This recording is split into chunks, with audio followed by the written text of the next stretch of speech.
While we paint this little frog today, I'm going to show you how adding warm and cool undertones will really make him come alive.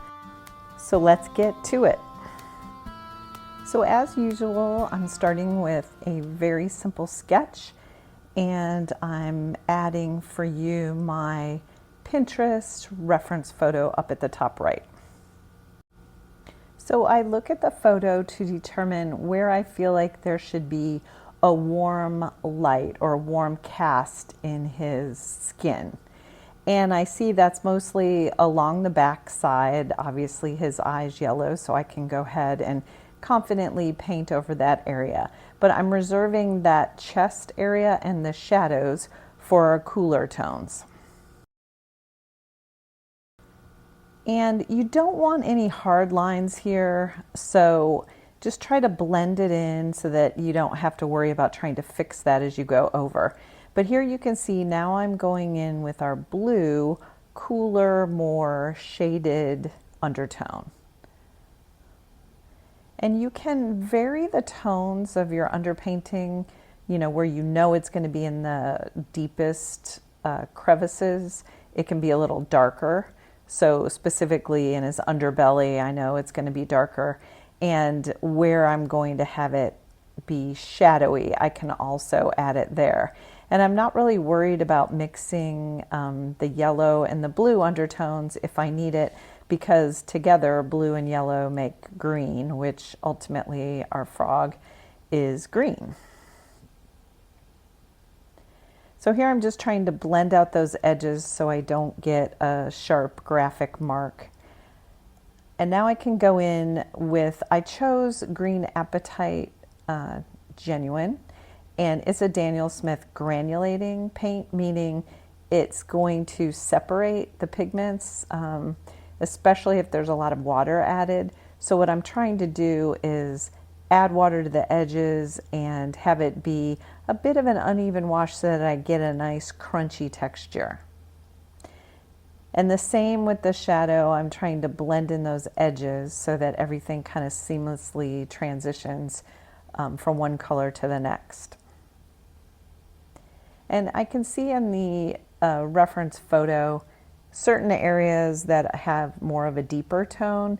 So that's where I'm going in with a little more pigment and then spreading it out so that I get that, again, very uneven, fleshy texture that we're looking for. And while it's wet, I'm just blending in a little bit of the darker tones. And on the eye, we're going to do underpainting in a little bit of a slightly different way. I want some sienna to show through the yellow, so I went ahead and put that underneath. Continuing with the green, I'm trying to be careful to allow areas that I want to be behind to be either darker or lighter depending on what I see in the reference photo. But I'm going in along following the contours of the frog like I always do. And here you can see the back leg is farther behind, so I wanted it to be darker. So I didn't want to go too crazy and have the chest be all green, because then I can't easily take it away. So just be mindful as you're laying down the color, make sure you're putting it where you want it.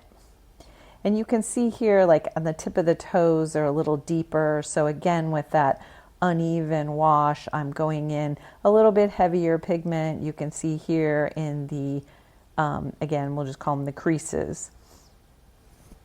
And then you can keep balancing it across your layout to say, where do you need a little more color and where is it okay to leave the paper showing through or to have a much lighter wash. So I can see on his elbow here on that arm, there's a little bit of a highlight, so I'm just going to leave that white.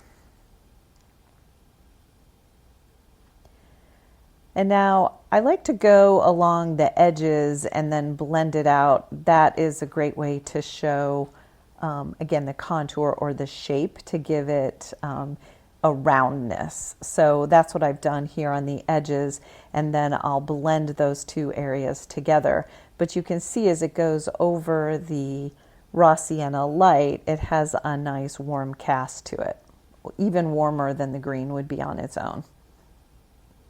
And because watercolors are transparent, it has a bit of a luminosity. So doing the same thing with the leg, trying to blend, but then I'll go into this area particularly where I want it to be darker, and that makes that top knee pop off a little more. And it's great to have the reference photo because I can just keep looking at it and trust that if I follow it, I'm going to look fairly realistic or at least accurate to the light, which I think is the trickiest part. And again, trying to keep that uneven, crunchy feel to his skin. I'm just, while it's wet, I can go in and add some spots of pigment where I see those in the reference photo. So while I had planned my palette, I'm looking across and feeling like it could benefit from having some purple, and that is a nice complement to the raw sienna light, which is the undertone. So I'm mixing up a little bit of that to add into the shadowy areas. The only thing I will comment that I didn't really plan for, I liked that Rose of Ultramarine has some of the ultramarine blue in it. However, it's a very staining color, and I didn't move quickly enough to get a nice soft blend on that shadow at the bottom or near the toes. So you'll see me kind of work trying to scrub it, but it's not really coming off. But I think it was okay. Luckily, I made a very specific stroke, and so I don't feel like it worked against us. And then I'm just blending in a little bit of it to go over the green here just to get that deeper shadow where I wanted it underneath. But it is important to know the qualities of your paint. What are the pigments and are they staining or not? By putting a staining color as an underpainting, you have a real advantage because it's not going to lift off. So here I'm using a bit of a dry brush technique. So I have pigment on a brush without a lot of water, and what it will do is it will pick up the texture of the paper, and again it's giving us that crunchy feel that I was looking for to create more texture on the skin. And it's a bit of just a trial and error. You put your brush down, and if it's still too wet, you dry it off and kind of go back in. But then once you get it right, you just continue to make those marks. And it does give a really nice effect, I believe, especially in this case where we need some more texture. So at this point, I'm just looking across again at the reference photo to determine where I need darker values. And here I'm going in with more of the raw sienna light to go over the eye to give it a little bit more glow. And then I'll go ahead and catch some of those spots.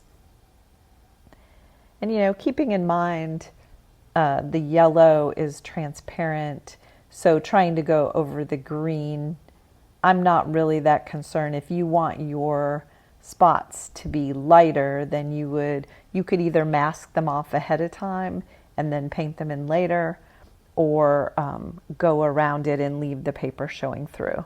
But I'm going to add a little bit of a rim around each of them to give it a little more dimension, and so it was enough contrast for me. I was happy with the value between the yellows and the greens. So I've switched to a smaller brush, and I'm just adding kind of a line detail just to imply those really deep edges, and again to make the rim on the yellow, I want it to pop. And you can see you don't need very much of the darker. I'm using Bloodstone Genuine here. So it's just a hint of it, and that's plenty of contrast between the yellow and the green.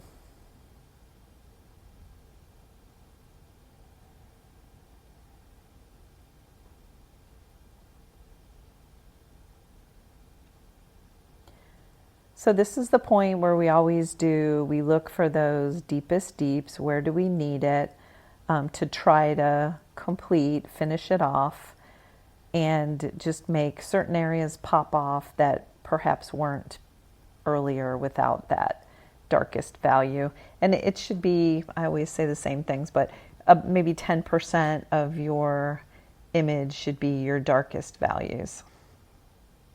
So here I'm just adding a little bit of shading again for more contouring and shape to give it a little more dimension. It's important to select the right brush for the mark you want to make. Here I really just want super fine details showing the deepest shadows with my darker color, and there aren't going to be very many of those. I don't want it to become like a drawing, but what I'm just trying to do is add yet another type of mark for interest. And so being able to give it more texture, using it is ideal. Tight areas like the eye, they require smaller brushes unless you're very skilled and can use the very tip of a larger brush. So you decide what you're most comfortable with. But if you practice making different marks, you'll know how your confidence level is with each of the brushes you have in your collection. So as I wrap, I hope you can see the value of underpainting, how it casts the cool shadows or light where you want it, and where it creates a glowy effect where you want that. And I think being able to take advantage of watercolor's transparent nature and being able to capitalize on that skill will really take your work to the next level. Don't forget to sign your work, as I always remind you. Be proud of what you've created, and know that every time you make a painting, you learn something new. Thanks for joining me today. I really appreciate you.